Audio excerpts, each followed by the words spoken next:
ప్రధాని మోడీ జన్మదినం సందర్భంగా రంగారెడ్డి జిల్లా మోయినాబాద్ మండలం సురంగల్ గ్రామంలో రైతులకు 170కి పైగా వ్యవసాయ మందు పంపులను మంత్రి ఈటెల రాజేందర్ పంపిణీ చేశారు. వృద్ధులకు వైద్య పరికరాలను పంపిణీ చేశారు. ఈ సందర్భంగా ఆయన మాట్లాడుతూ రాష్ట్రంలోని పేద ప్రజలు రెండు కోరుకుంటారని, ఒకటి సొంత ఇల్లు, రెండోది చచ్చిపోతే బొంద పెట్టడానికి కొంచెం జాగా కావాలని కోరుకుంటారని ఈ సందర్భంగా ఈటెల రాజేందర్ తెలిపారు. 9 ఏళ్లైనప్పటికీ రాష్ట్రంలో డబుల్ బెడ్రూమ్లు రాలేదని కేసీఆర్ ప్రభుత్వాన్ని ప్రశ్నించారు ఈటెల రాజేందర్.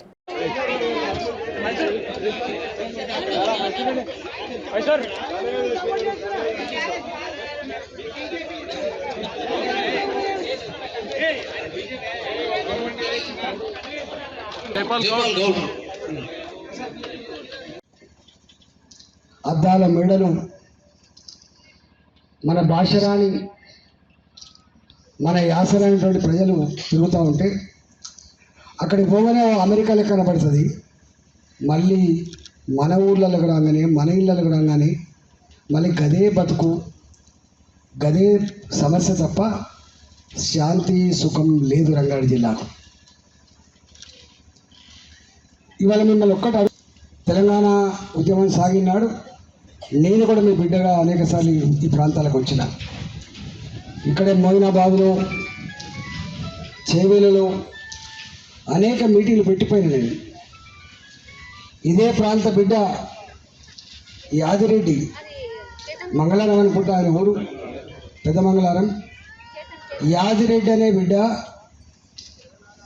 ఆనాటి పాలకులకు, ఢిల్లీలో ఉన్నటువంటి ఆనాటి పాలకులకు మా బిడ్డల సావుల గురించి, మా ప్రజల బతుకుల గురించి, ఇక్కడ జరుగుతున్న ఉద్యమం గురించి తెలుస్తలేదని చెప్పి అక్కడున్న ఢిల్లీ పాలకులకు కళ్ళు తెరిపించాలని చెప్పి ఎక్కడి పెద్దమంగళారం తెలంగాణ వస్తే బతుకులు బాగుపడతాయని చెప్పి మన మాట్లాడి మాలాంటి వాళ్ళ అసెంబ్లీలో పేగులు తెగిపడ్డట్టుగా ఆంధ్ర ముఖ్యమంత్రితో కొట్లాడినాం. 14 సంవత్సరాలు కొట్లాడినాం. వచ్చింది తెలంగాణ. ఇవాళ కుటుంబాలకి మొట్టమొదటిగా ఏం అవసరం ఉంటుంది? సొంత ఇల్లు కావాలని కోరుకుంటాడు. ఆ ఇంట్లో మనిషి చచ్చిపోతే ఆ కిరాయిదారుడు ఆ శవాన్ని ఆ ఇంటికి రానియడు. వేసుకుంటే రోడ్డు మీద వేసుకోవాలి, లేదా శ్మశాన వాటికి తీసుకుపోవాలి తప్ప శవాన్ని మాత్రం ఇంటికి రానివాడు. అనాథ శవంగా పోతాడు. అందువల్ల పేదవాడైనా ఉన్నవాడైనా రెండింటిని కోరుకుంటాడు. రెండింటిని కోరుకుంటాడు. ఒకటేమో సొంత ఇల్లు కావాలని, చనిపోతే బొందపడడానికి కదా. సొంత ఇల్లు 9.5 సంవత్సరాలు గడిచిపోయినప్పటికి కూడా ఎందుకు రాలేదు? డబ్బులు లేకనా? గదే బోర్లు, గదే బావుల వ్యవసాయం తప్ప బాగుపడ్డ జిల్లా రంగారెడ్డి జిల్లా కాదు. भारत माता की जय, भारत माता की जय. అన్న ఇటు సీతన్న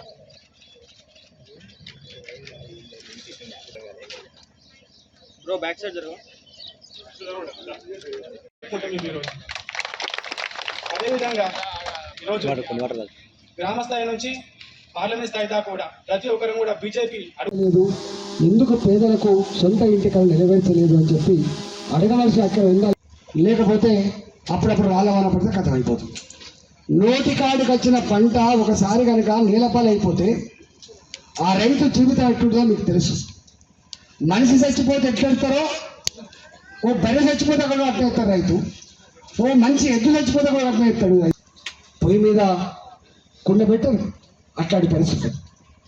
దానికోసం ఆ రైతులు ఆ పంట పోయినప్పుడు మనిషి చచ్చిపోయినట్టు ఏడిచే పరిస్థితి రావద్దని, ఆ రైతుకు కొంత గ్యారెంటీ ఉండాలని చెప్పి మనకు ఫసల్ బీమా యోజన వచ్చింది. అంతకుముందు ఎప్పుడు లేదు.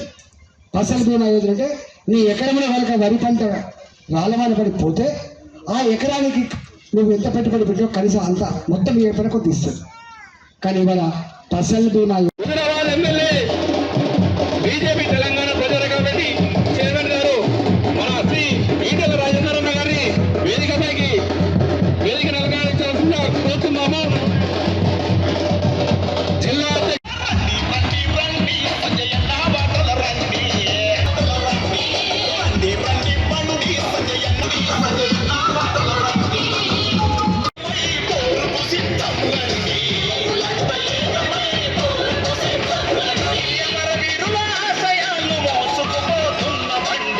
పని చేయడం వస్తుంది కానీ మాట్లాడమంటే మాత్రం మాట్లాడుతున్నాడు.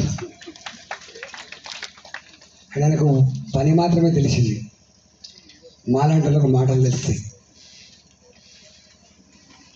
రంగారెడ్డి జిల్లా ఒకప్పుడు కొండలు గుట్టలతో, వాగులు వంకలతో, బోర్లు వేస్తే నీళ్లు పడక, బాయిలు తవ్వితే బండబడి బతికే బండబారిపోయి బతికిన రంగారెడ్డి జిల్లా ఒకప్పుడు. ఆనాడు ఈ జిల్లాకి ప్రాణహిత చేవెళ్ళ ప్రాజెక్టు తీసుకురావాలి, ఈ ప్రాంత ప్రజలకి వాళ్ళ పాదాలు కడగాలని చెప్పేటువంటి సంకల్పం 2005లో మొదలైంది. ఆనాడు కాంగ్రెస్ పార్టీ 10 ఏళ్ళు గడిచిపోయింది. మళ్ళీ ఇవాళ కేసీఆర్ ప్రభుత్వం వచ్చి కూడా దాదాపు 10 సంవత్సరాలు అవుతుంది. 20 సామయ్య గారికి వారికి వేదికపైకి రాసిన కొడుతున్నాం. సోమ లక్ష్మమ్మ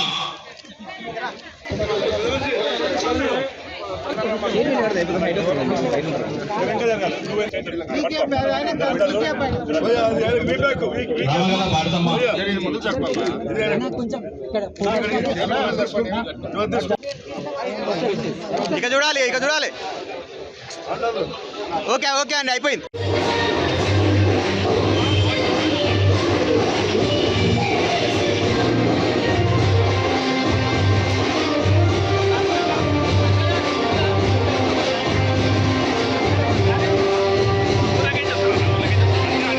ఏమైతుంది అంటే ఒక తాత్సారం, పేదల పట్ల అనుకున్న ప్రేమ అంత గొప్పది.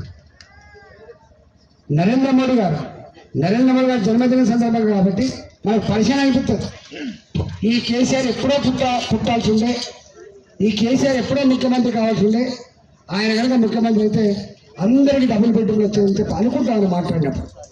కానీ నరేంద్ర మోడీ గారు మాత్రం మాటలు చెప్పలే. 3.5 కోట్ల కుటుంబాలకు ఇల్లు కట్టించిన ఘనత నరేంద్ర మోడీ గారిది.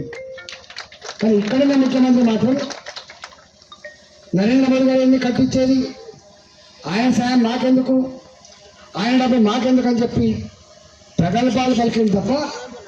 ఈ హైదరాబాద్లో సనతగలి నియోజకవర్గం ఉంటుంది, ఆడొక 100 మందికి ఇల్లు కట్టించి రంగారెడ్డి జిల్లా, కరీంనగర్ జిల్లా, వరంగల్ జిల్లా బస్సులు పెట్టి మహిళల్ని ఎక్కించుకొని వచ్చి చూపించి ఇవి అందరికీ ఇట్లాంటి ఇల్లే కట్టిస్తా అని చెప్తే అందరూ బయట ఉంటుంది, ఒక కోడిపులు ఉంటుంది అని చెప్పి ఆయన చెప్పిన మాటలు. ఆయన చెప్పిన మాటలు నమ్మి డబుల్ బెడ్రూమ్ వస్తాయని చెప్పి 10 ఏళ్ళు వెయిట్ చేస్తే ఇలా రాలేదు. మళ్ళీ వాళ్ళు ఏమంటాడు వచ్చి ఎమ్మెల్యే ఎంపీ గారు ఏమంటారు, ఇక 10 ఏళ్ళు అయిపోయింది కానీ అప్పుడు మీరు ఇయ్యలే కానీ ఇప్పుడు 5-5 లక్షల రూపాయలు చొప్పున ఇస్తా అంటాడు. ఇప్పుడు ఇస్తాడు. 2014-15లో మేము అన్నాం, అయ్యా ముఖ్యమంత్రి గారు మన ఇల్లు కట్టించడం సాధ్యం కాదు, వాళ్ళ జాగాలు ఉంటాయి. ఇది కుమ్మరోళ్ళవాడ అంటారు, ఇది తెలుగోళ్ళవాడ అంటారు, ఇది రెడ్డోళ్ళవాడ అంటారు, ఇది పద్మశాలవాడ అంటారు. వాళ్ళ కులం కట్టు ఉంటుంది, వాళ్ళ వాడ కట్టు ఉంటుంది, వాళ్ళ జాగాల్లో వాళ్ళకు మనం సాంక్షన్ చేస్తే వాళ్ళే కట్టుకుంటుంటే లేదు నేనే గొప్ప కట్టుతా అని చెప్పి ఇవాళ పేద ప్రజలకు సొంత ఇంటి కళ నెరవేర్చకుండా పేదల కళలో మట్టి కొట్టిన ప్రభుత్వం కేసీఆర్ ప్రభుత్వం. అవునా కాదా మీరు ఒకసారి చెప్పండి. కానీ నరేంద్ర మోడీ గారు మాత్రం 3.5 కోట్ల మందికి ఇల్లు కట్టించిండు. ఈ పక్క మన నుంచి విడిపోయిన రాష్ట్రం ఆంధ్రప్రదేశ్ రాష్ట్రానికి 20 లక్షల ఇల్లు కట్టిందని చెప్పి లెక్కలు చెప్తా ఉన్నాడు. కానీ మన దగ్గర మాత్రం లేదు. రెండో మాట ఇవాళ మనకు అంతకుముందు వ్యవసాయం రంగారెడ్డి జిల్లాలో బీఆర్ఎస్ కేసీఆర్ కుటుంబానికి వేసుకున్నారు. ఆలోచించండి, ఆయనకు సంపాదన అక్కర్లేదు, ఆయనకి ఏముండేది. పోతే మీరు చూసిన 2019 ఎన్నికలప్పుడు చివరి ఎన్నికలు పోలింగ్ అయిపోయిన తర్వాత ఆయన కమండలమును కాషాయ డ్రెస్ వేసుకొని పర్వతాల పోయి ఉన్నాడు గుర్తుపెట్టుకొని. అంటే భారత ప్రజలారా ఇగో నా జీవితం ఇగో ఇక్కడే అని చెప్పిండు. ఆయనకు 5 ఎకరాల భూమి కోసం ఆలోచించలే, 5 అంతస్తుల బంగ్లా కోసం ఆలోచిస్తలేడు, ఇవాళ పేరు కోసం. అందుకే 2 పథకాలు వస్తున్నాయి. ఆ పథకాలలో తెలంగాణలో మన అధికారం వస్తే డబుల్ బెడ్రూమ్ ఎన్నైనా కట్టియండి అని చెప్పేటువంటి హామీ ఇస్తుంది ఆయన. రెండో పథకం వస్తుంది కూరగాయలు అమ్ముకుంటోళ్ళు పూలు అమ్ముకుంటోళ్ళు చిన్న విశ్వకర్మలు మత్స్యకారులు చిన్న కుటుంబాలు వచ్చిన వాళ్లకు తప్పకుండా బ్యాంకుతో గ్యారంటీ లేకుండా 3 లక్షల రూపాయలు ప్రతి కుటుంబానికి స్కీమ్ వస్తుంది.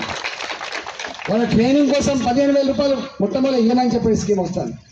భారతదేశ చరిత్రలో కేంద్ర ప్రభుత్వం ఎప్పుడు ఇట్లాంటి స్కీములు పెట్టలే, కానీ రాష్ట్రాలు అక్కడక్కడ పట్టించుకుంటారు పేదవాడిని, మనమన్నా పట్టించుకోవాలని చెప్పి ఆ స్కీమ్ ఇవ్వబోతున్నారు. గుర్తుపెట్టుకోండి.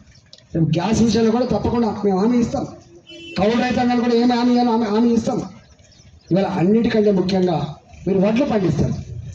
మీరు పంటలు పండిస్తే 1 కిలో తరుగు లేకుండా కొన్ని